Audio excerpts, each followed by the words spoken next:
Well, Mark, on that game in isolation, a narrow defeat, but a decent performance from your side? Yeah, I thought we passed the ball really well today. They had one chance, didn't they?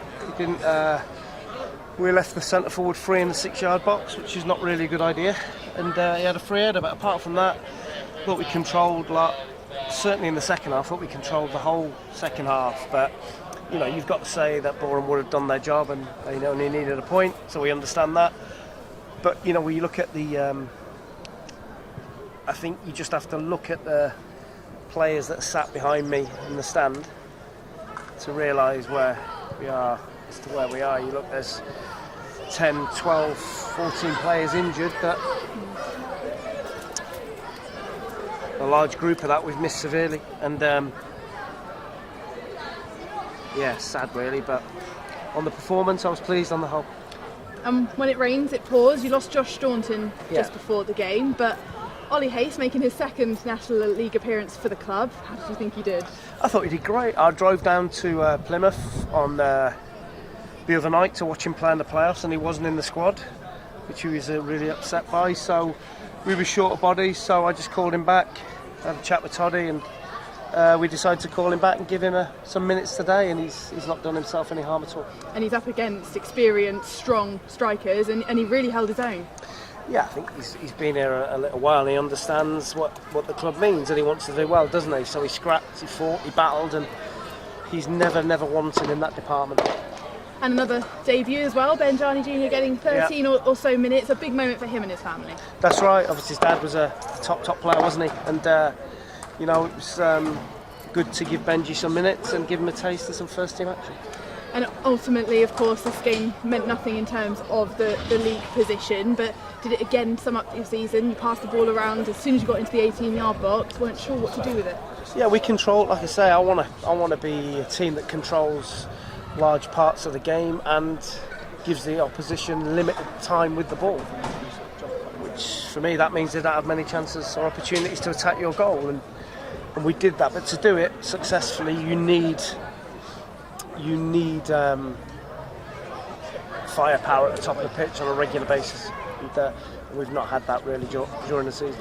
And in terms of what we talked about pre-match, in terms of late payment of wages, were you pleased with the application and the attitude that the players gave out today? Yeah, I think they could have easily sacked it off, couldn't they? But you saw they kept going, they ran, they fought, scrapped. All of them that took part today, you wouldn't have known that they hadn't been paid. So, yeah, full credit to them for that.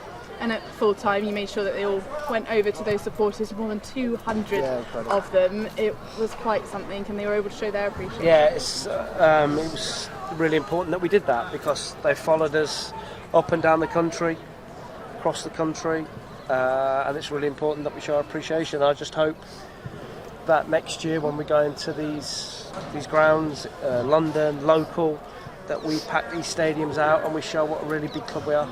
There are so many unknowns in terms of the off-the-pitch situation. What do you do now that the season is over, and how does the next sort of week or so look for you? Don't know really, just wait. We just wait for the phone to ring, and also I just want to try and speak to people to make sure the staff and the players are getting paid at some point this week, and then if we're allowed to, we need to try and put a plan together to make sure we put ourselves with a real chance of bouncing back at the first attempt.